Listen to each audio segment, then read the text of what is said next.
Let's talk about Tristan. I mean, we're all in agreement here. He's autistic, right? Right. Then why do you guys try so hard to forget that every day? Denial. Denial? You in denial? No, I accept it, but I don't know how to handle it. I mean, I barely know how to handle my girls, as you can tell. How am I supposed to handle a special needs child? I'm here to help the Vicentes with their issues. However, Tristan is autistic and he does need professional help, so I'm bringing in an expert. Hello. Hi. Hi. How are you? I'm well, how are you? I'm good. I've brought Dr. Lynn Cagle over to meet you guys because she's had over 25 years experience with autistic children. I'm Dr. Lynn Cagle, and I work at the University of California in Santa Barbara, and I'm the clinical director of the Autism Research and Training Center. And at the center, we do research and treatment for children with autism. What I would love is for you to give Lynn the opportunity to be able to work with you, Tristan, and to be able to develop and progress. With the right kind of intervention, all children with autism can improve. This is our little blessed Tristan. I think it's difficult for any parent to get the diagnosis of autism. It's considered a severe disability, and it's hard. As you know, communication is a big one. He's not using any words yet. He doesn't get the idea that he needs to use words to communicate. The second area that children with autism show is the repetitive behavior. So you've seen him, it's actually restricted interest. He's not playing with all the activities like a typical child would. And then the third area is difficulty with socialization. So although he adores you guys, he's not playing with the sister. It's the way that you would expect for a child his age. And so he looks to me like he's got the classic symptoms of autism. And so the good news about all this is that there are great techniques, they're well researched, and if you use these techniques, he will get better. Great. Right. Great. Once Dr. Cagle got acquainted with the Vicente family, it was time for me to put up the routine. And between 8:40 and 10:30, you'll have one-on-one time with Tristan. And that's where we're going to incorporate a lot of techniques where you'll work with Dr. Cagle here. So from 12... Actually follows along perfectly with Joe's routine. Dr. Cagle made a special routine for Tristan that involved pictures.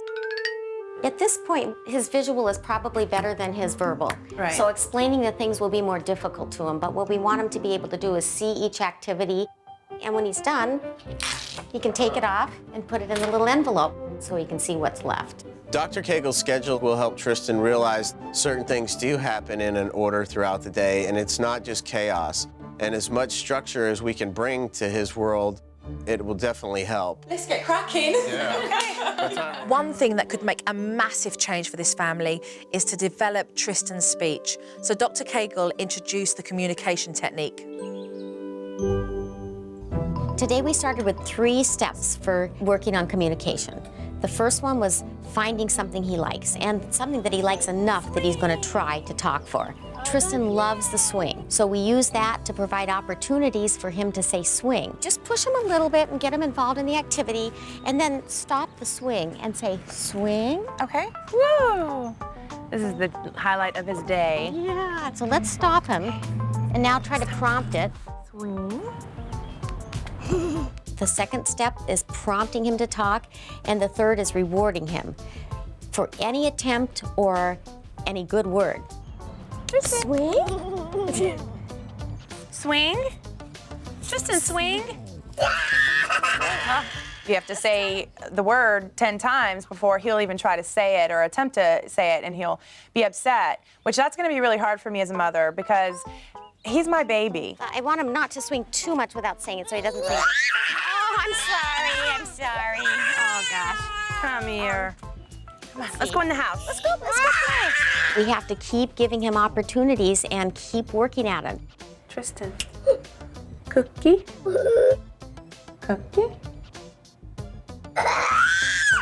Look, it's gonna be like you're betraying me, you know? The important thing is that if he does get upset and is trying other things like crying, that they don't give it to him. I know, this is the hardest part. The first few words are the hardest. Like that. He's pretty upset. Here, look at me. You want to do everything to keep your kids happy, but you know, the only thing is he won't learn to talk that way. He's gotta. Yeah. We've got to teach him the words to say and that this doesn't work anymore. Because we don't want him to be 21 doing that. No, definitely not. Deirdre did a great job. I felt like it was very difficult for her to see him cry.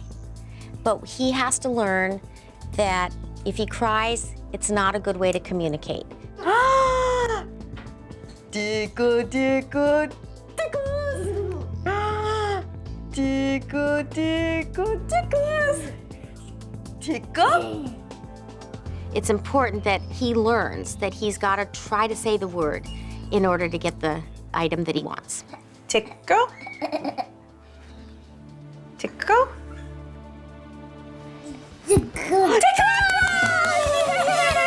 That's the first word I think that he said on command. So it was such an exciting moment. Tickle?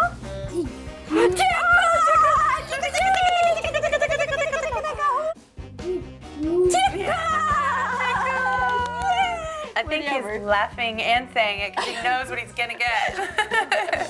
I started crying. I was like, oh my goodness. My son has it in him.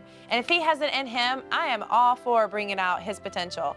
Got a little frustrated at the beginning, but this, you know, now he's gonna get it slowly, you know, slowly but surely. Deirdre put in a lot of effort, and if she continues to put in this hard work, in no time, Tristan's gonna be speaking. Don't bite me, Callan. Attention deficit hyperactivity disorder, otherwise known as ADHD. Carolee Goins is already at her wit's end with Callan, who's got ADHD. I feel lost. I feel like we're at a dead end. I don't know where to turn. No, I didn't! It's lying! I feel like if